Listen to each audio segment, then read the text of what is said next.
Hey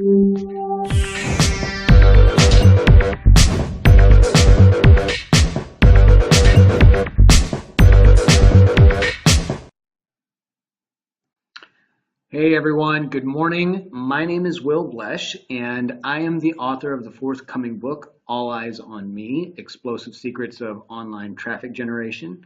And today I want to talk to you just a little bit about optimization and innovation, two things which can really move your business forward.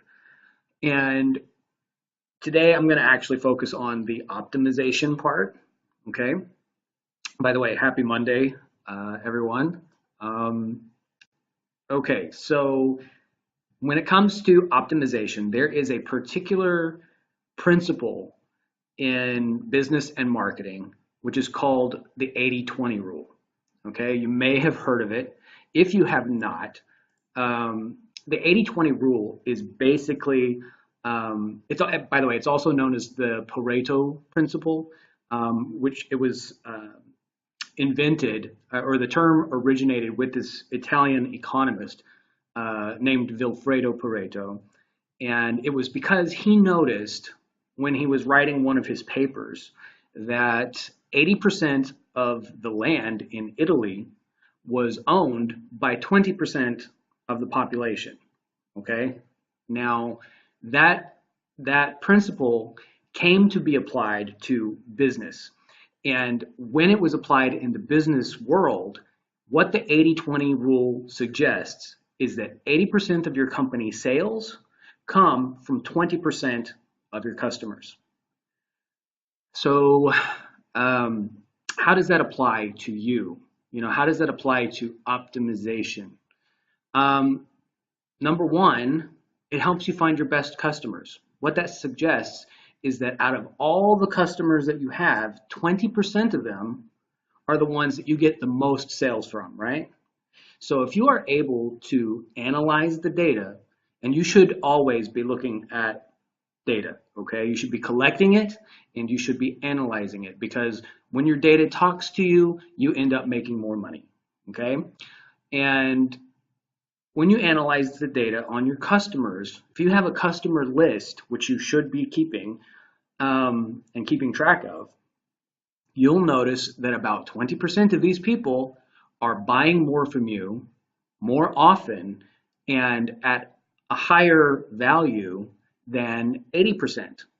And if you can segment your customer list, your client list, and identify those 20% of the people, you are able to then spend more time on marketing to those people, because you only have so many hours in the day, right? And it takes the same amount of effort to market to the 80% as it does to the 20%.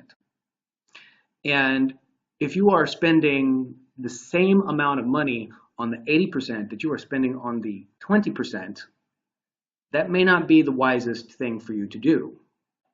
You're spending the same amount of, say you're spending $100 on the 80% and $100 on the 20%. And you know that the 20% is providing you a return on that investment that is much, much higher than the $100 you are spending on the 80%. What should you do with that? Think about that for a minute, okay? Then you're also able to discover geographically more about where your customers are coming from. Where does your 20% live? Maybe you are able to target those neighborhoods with your advertising just a little bit more effectively. And by the way, every time you optimize any aspect of your business, you're going to end up saving money, okay? You're going to end up freeing up money as well. What else? You're going to be able to get an idea of what to market to that 20%.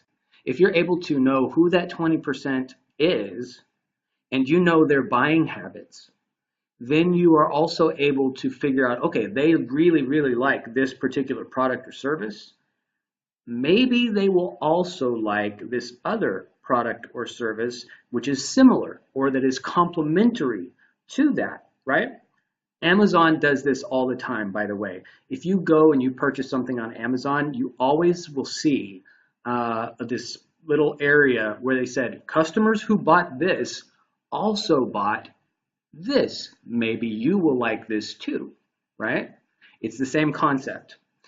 Then you're also able to interact with the 20% just a little bit more than you would want to interact with the 80%. You don't want to ignore the 80%. That's not what I'm saying. But I am saying that the people who are buying from you more are more valuable than the other 80%. So when it comes to when you're thinking about, I got to get new clients, I got to acquire new customers. Yes, you should be doing that, but you should not neglect the 20% that you've already got in your back pocket, right? These are valuable people that you need to nurture and take care of, because on a lifetime basis, like as a customer for a lifetime, that 20%, since you already have them, you don't have to spend as much to get them again, right? But you should be taking care of them in a customer service sort of way, and spending just a little bit more time on making them feel good, because they're going to keep coming back over and over and over again over the lifetime of your business, okay?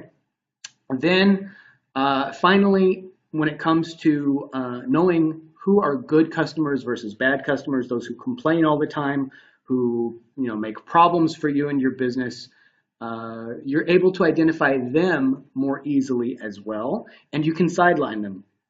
You should definitely, and when I say sideline, I'm not talking about like, being mean or cruel or anything like that.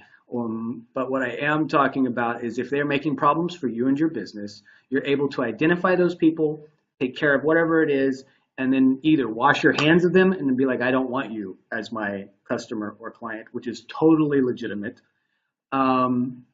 Or you are able to think to yourself, I don't necessarily need to spend as much time and effort mentally or in my business resources on these people as I am spending time on this other 20% who is serving your company better. Okay, so that's the 80-20% rule. Like I said, it's also called the Pareto Principle. You might want to take a look at that online in your own time. Okay, now that is it for today. If you enjoyed what I just talked about, please like the video and then leave me a comment and let me know what you thought. Also share the video with someone you think might benefit. And remember that I go online on Facebook every day, every weekday at 11 a.m. Eastern Standard Time. And that is just about it. One last thing. I created a Facebook group called the Entrepreneur Success Factor. And I created it for success-minded entrepreneurs to get together, to lift each other up, to talk about everyday common issues that entrepreneurs face, and then talk about solutions for those problems. And I would like to invite you to join the group if you're not a member already. The link to that group should be somewhere below in the comments. So yeah, definitely click on that and come join us.